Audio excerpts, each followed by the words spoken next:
Everyone, welcome to science and fun 9th-10th। मैं हूं दीक्षा कौशल, आपकी chemistry educator. And first of all सभी का स्वागत है क्लास 10th में। अभी आप अपने क्लास 9th के एग्जाम देके अभी अभी 10th में आए हो, तो बहुत सारे बच्चों को डर लग रहा होगा कि यार 10th बोर्ड हैं, तो बहुत सारे दुनिया ने आपको डरा के रखा होगा कि 10th बोर्ड बहुत ही ज़्यादा मुश्किल होते हैं, इसमें बच्चों के मार्क्स नहीं आते, 95 स्कोर करना बहुत मुश्किल होता है। ऐसा कुछ नहीं होता। 10th क्लास में 95% स्कोर करना पॉसिबल है। ठीक है, डजंट मैटर आपके पहले कितने मार्क्स आए थे, वो मैटर नहीं करता। अगर आप अभी फ्रेश स्टार्ट कर रहे हो, ठीक है, अभी से अगर आप अपनी कंसिस्टेंसी रखते हो तो आप डेफिनेटली आगे आने वाले एग्जाम्स में, बोर्ड्स के एग्जाम में 95 या उससे भी ज्यादा स्कोर कर सकते हो। That's my promise to you.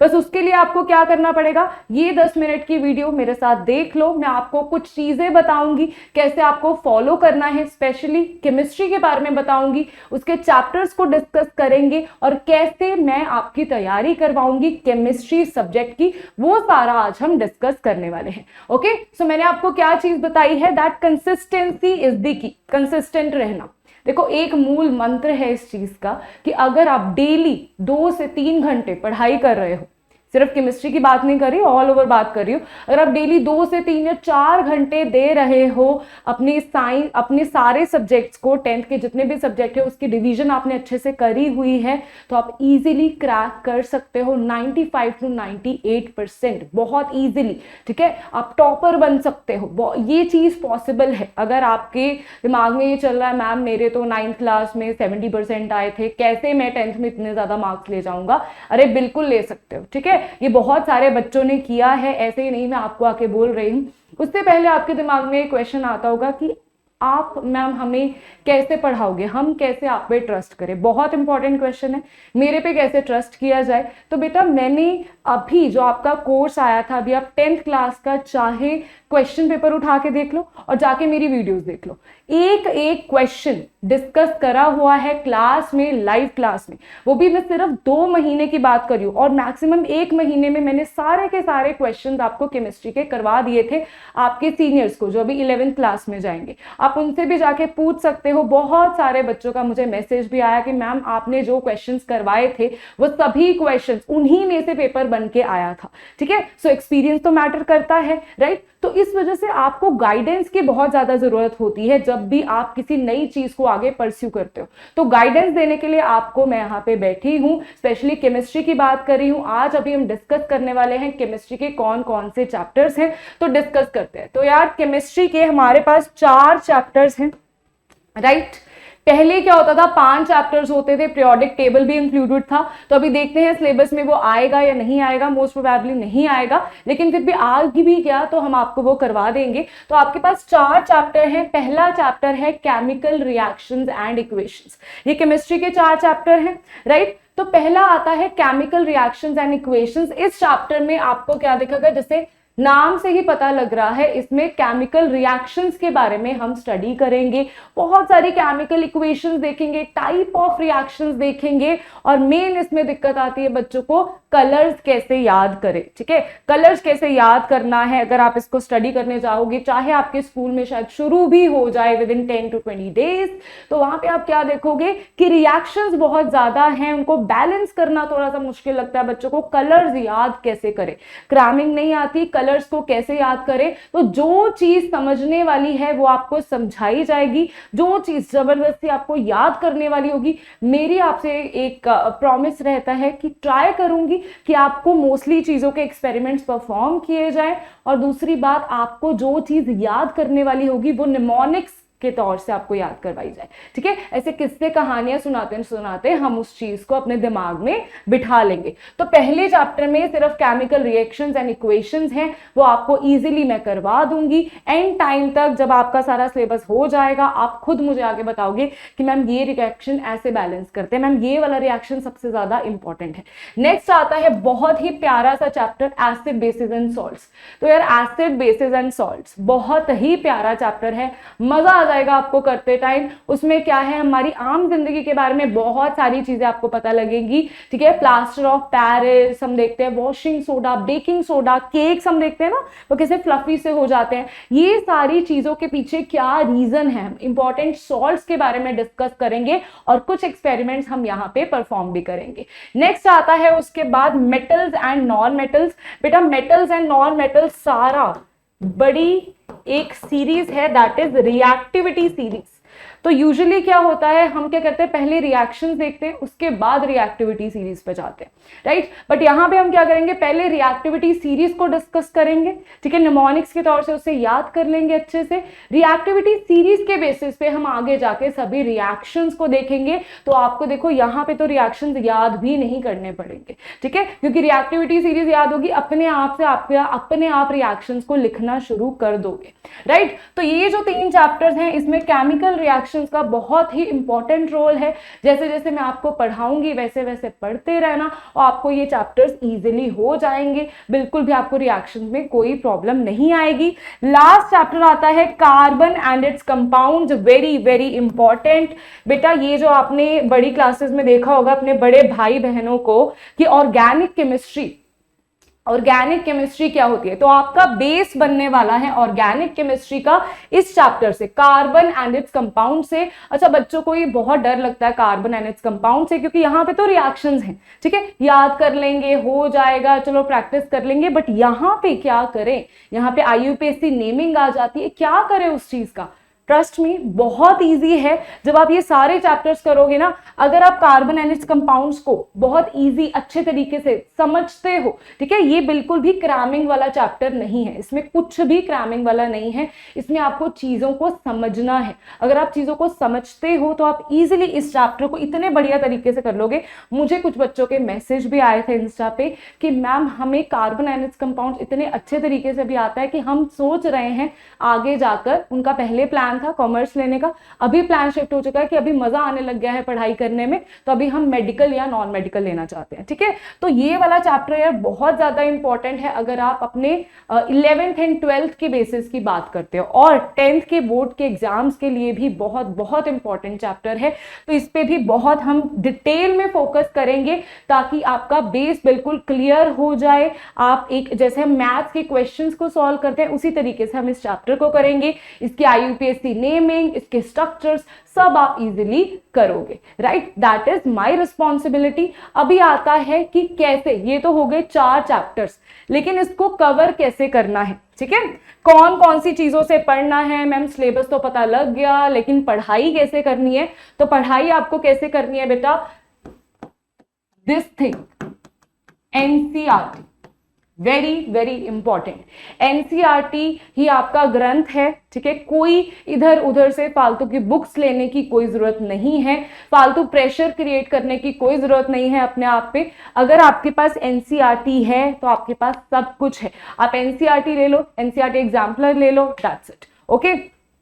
तो अभी जो मैं आपको पढ़ाऊंगी, ठीक है, मैं आपकी केमिस्ट्री टीचर हूं, तो मैं आपको जो पढ़ाऊंगी उसमें आपकी सारी की सारी NCERT लाइन टू लाइन सब कुछ कवर्ड होगा, ठीक है। अगर आप मेरी वीडियो देख रहे हो उसके बाद आपकी इच्छा है NCERT को फटाफट से देखने की, कि फटाफट से अभी मैम की वीडियो देख ली है तो अभी क्या करते हैं फटाफट से NCERT को देख लेते हैं, तो आप चाहे देख लेना। अगर आप थोड़े से आलसी तरह के बच्चे हो कि नहीं मैंने नहीं NCERT पढ़नी, ठीक है, तो अगर आप सिर्फ मेरे से पढ़ाई कर रहे हो तब भी आपकी NCERT सारी कवर हो जाएगी।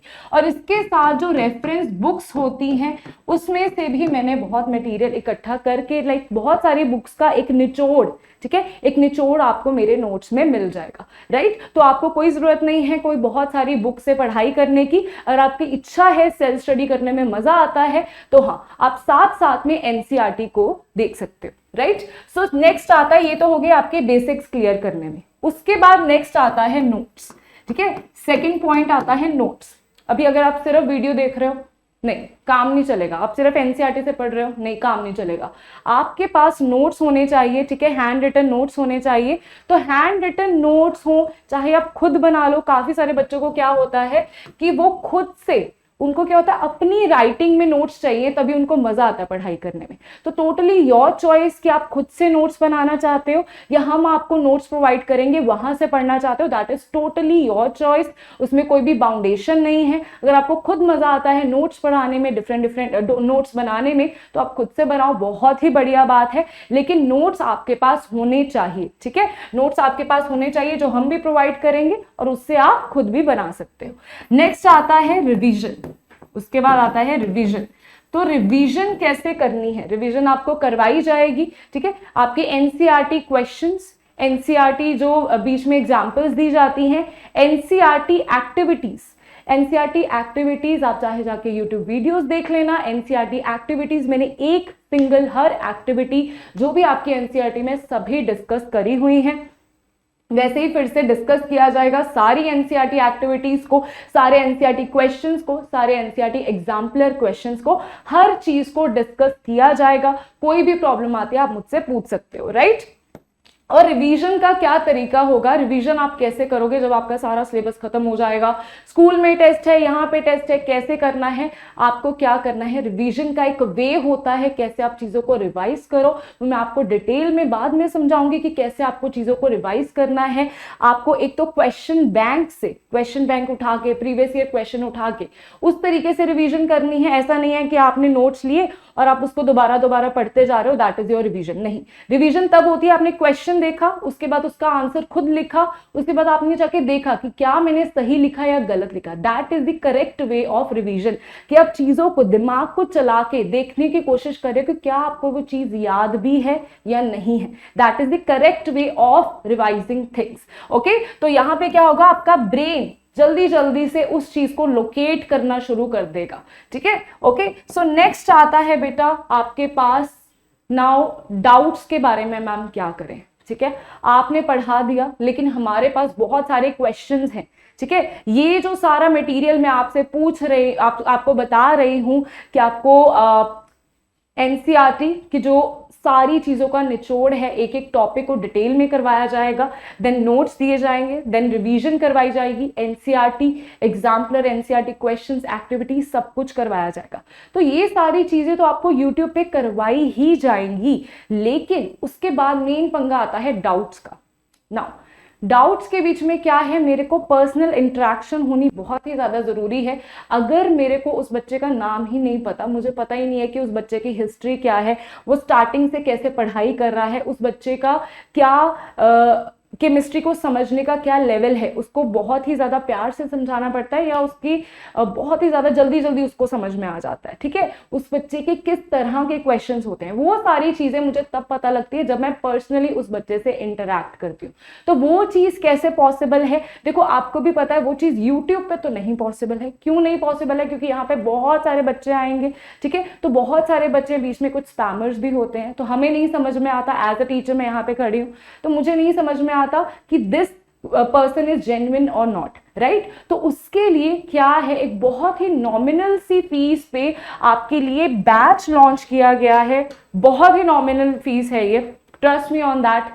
13 महीने हम आपके साथ यहाँ पे बने रहेंगे। सारे सब्जेक्ट्स की बात कर रही हूँ, उसकी फीस बहुत ही कम है। मुझे लगता है अगर आप ऑफलाइन सेंटर में जाओगे आपकी 1 महीने की फीस भी नहीं होगी, राइट। तो यहाँ पे जो बैच है that is board foundation batch 2023 to 2024। तो ये आपका बैच 13 महीने चलेगा।